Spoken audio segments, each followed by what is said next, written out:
The Minimoto LC40 Pro Race is up next, and earlier I caught up with a few of the riders and one dad. Emmanuel, it's been a difficult season for you so far, but tell us a little bit about your new sponsors, K-Tech Suspension. Do you know much about them? They make the best suspensions in the world. For bikes, I guess. Yeah. Okay. Well, I know you're pleased to welcome them on board. It's been a difficult season for you so far, hasn't it? You've not had a lot of luck. You had a lot of crashes, unfortunately. But how do you like this track this weekend? It's quite bumpy, but I really like it. Okay, and how you've got the Minimoto Pro Race coming up in just a minute or so. How are you hoping to go this weekend here? Hopefully a podium. And yeah, that would be great. Okay, well, good luck. Thank you. You race as a passenger in the sidecar class at BSB. How long have you been doing that? Tell us a little bit about it. Yeah, I started in 2007 up until 2009. I had a bad accident, just about lost my arm, so I came away from the racing for 5 years and went back 3 years ago. Competed in Scotland for a year and then went down to BSB and helped out Gary Hospital, number 32, who I'm riding with just now. I've just stuck with him now, so we just continue to do that. We're usually in the top 10. Last year we finished 8th, I think, in the championship. This year we're only sitting 14th at the minute. Unfortunately, we've had a few offs and not too good with the weather and stuff. So hopefully for next week, which is my home circuit in Knockhill. So hopefully we're looking to get a podium up there. Actually, we led it there last year. So high hopes. Okay, good luck with that. Any journey you do, living in Dunfermline, it's a pretty long journey though, isn't it? And you've got the youngster here, Declan, who's been doing pretty well, I have to say, since he came into the championship. But Declan, it's a long journey wherever you go. How do you fit in all your schooling with what you're doing on your racing? Well, the school, I asked the school if they would let me go like Thursdays, and they totally agreed with it. They like me going and racing in the FAB-Racing Championship. And Tattershall this weekend, we've never been here before, so it's a brand new circuit for everybody, including you, obviously. How do you like it? It's okay, but it's really bumpy at some parts, which puts me off a bit. Okay, well, good luck today. Thank you.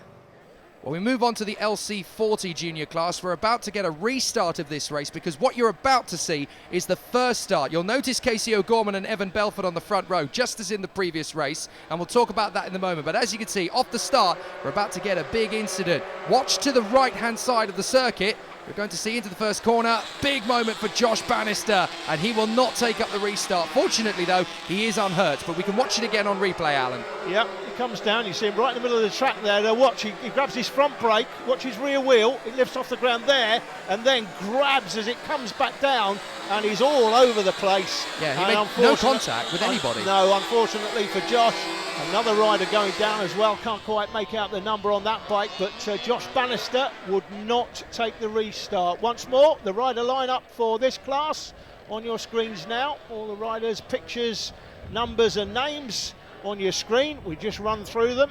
And we'll talk through the grid as well. O'Gorman and Belford on the front row, from Walker and Maguire on the second. Emmanuel Brinton and Taylor Lawrence will take up residence on the third row with Bailey Stewart-Campbell and James Cook. Johnny Garnis and Troy Jeffrey. Then it's Declan Connell and Sandy Horn, from Ryan Hitchcock, Mason Foster, Jack Kirsch, Taylor Stewart-Campbell and Elliot Dufton will round out the grid. A real shame that we won't see Josh Bannister, a highly tipped rider for the future. But then, of course, there are so many of them on this grid. Is this going to be another Casey O'Gorman demonstration out front, or can this time Evan Belford get one over on him in the LC40 class? Ollie Walker, Ross Maguire, Emmanuel Brinton, all wanting to put one over on them, of course, as away we go. And it's a cracking start from the second row for Ollie Walker. He pushes through to second place. What a lightning bolt he is off the start.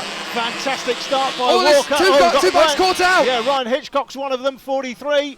And it looks like Casey is away. He's clear at the moment, but it is Ollie Walker in second. Belford's had to drop for third. I thought it might be Belford who would provide Casey O'Gorman with the biggest challenge, but that may be now down to Walker Has he got the pace? I think Droy Jeffrey was the one who really got badly held up there at the start. He's lost at least 3 bike positions. Back up the inside. That's the move from Evan Belford to try and come back past Walker, and he's done it. Brilliant move on the first lap. So difficult to do on cold tyres, but he's made that work beautifully. And so now it's O'Gorman from Belford in second position. Walker, Maguire, Brinton, Lawrence and Stuart Campbell. Great battle on the first lap. Ross Maguire getting racy, looking down the inside of Walker, but can't get it done. So it's Belford, Walker and Maguire, second, third and fourth. But Casey once more is off with the fairies. He's away and gone. Can they get close to him?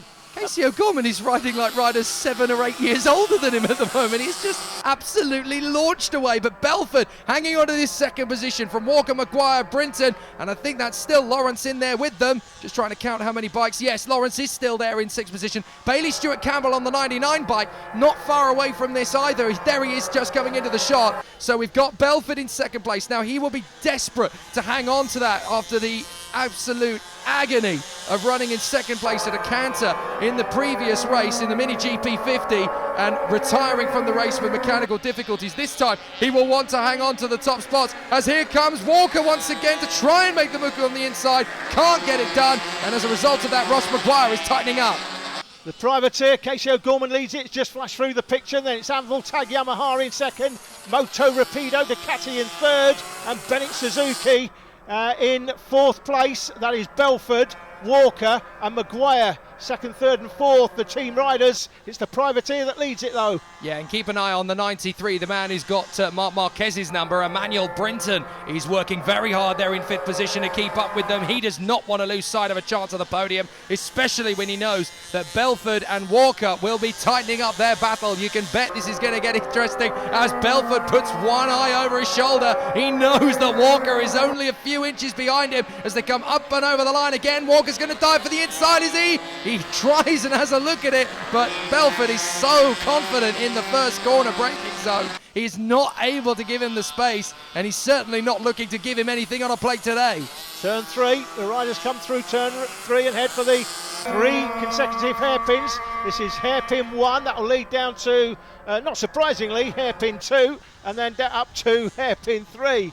Great opportunities to overtake, but tight and twisty, and it does depend how you set your bike up, I guess. Do you set it up for the tight and twisty bits here, or do you set it up for the main straight and then the run out of turn 1 down through turn 2, which is flat out, into turn 3 on the brakes? Walker's got a really good exit position on the bike as he comes off the hairpins. If he can get good purchase on the throttle on the way out of these corners, he's going to have a good chance. As again, he looks up the inside of Belford, but he just isn't confident enough to slam it up the inside on the brakes. But watch him as he comes off the turn. This is where Walker's particularly strong. Look, he's got plenty of confidence on the way through these long, fast sweepers, but watch him in the hairpin. He gains ground in the braking zone on Belford. Watch, now he comes off the turn. Look, he's got plenty of grip as he comes through. He's really confident in these slower corners. He gets closer again. Watch an eye for Ross Maguire. He might be able to get good, but watch, look, out of the corner, he goes wider. He's got plenty of grip on the outside line, and that's what's going to put Belford under pressure in the second half of the race. He's setting himself up and practicing for when he's got enough to make that move.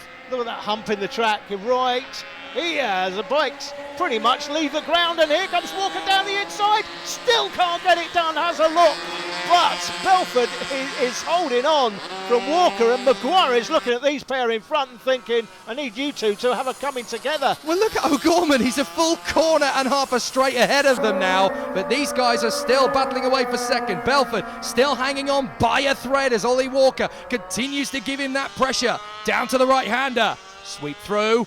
Good acceleration off the turn. Walker's wider out. It means he can be faster, but Belford's more confident on the exit. Now watch Walker on the exit here. He gets a much better line on the Moto Rapido Ducati. Let's see if he gets his chance on the inside. No, he can't get there, so he has to come back on the throttle. Puts him under pressure again as O'Gorman goes over the hump. Look at him this time. Now Walker's got much more speed as he comes up, and he's in front. He's in front before they even cross the line. Brilliant from Walker. He gets through. No problems at all. Now Belford's going to have to try and retaliate, but Walker's through in a second, and that was a mighty move through the final turn. Now we'll see the pace he's got. Can he clear off? He's been held up by Evan Belford clearly, but has he got the pace to put the hammer down and get away from Belford in third place and secure that second place for himself.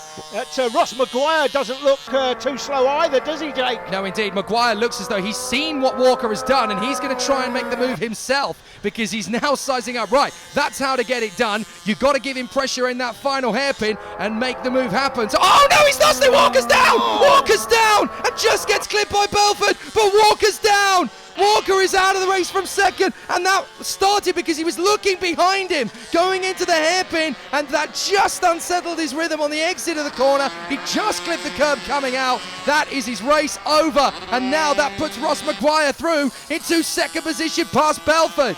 Yeah, and that is because Belford had to take to the grass to miss the head of Ollie Walker. Very, very close indeed. Devastating for Ollie Walker. All that hard work, he got through. So well. He's ridden so well, and unfortunately he's down and out, but he'll come again. Here is the race leader.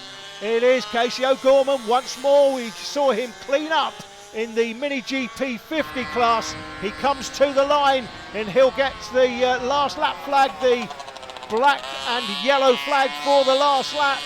It is yet another comfortable victory for Casey O'Gorman. Don't say it yet. He has. Don't say it yet. He hasn't come home yet. He's still got a lap to do here. But yes, in his current form, Casey O'Gorman absolutely on the march. I mean, in weekends like this, he could win pretty much every single race, lead every single lap, set every single fastest lap. And if there was a raffle, with his luck, he'd probably win that as well. Absolutely incredible how hard he has been pushing this weekend. But then this is a name that you're going to have to start getting used to in the world of motorbike supremacy. He could be our next great charge from Great Britain.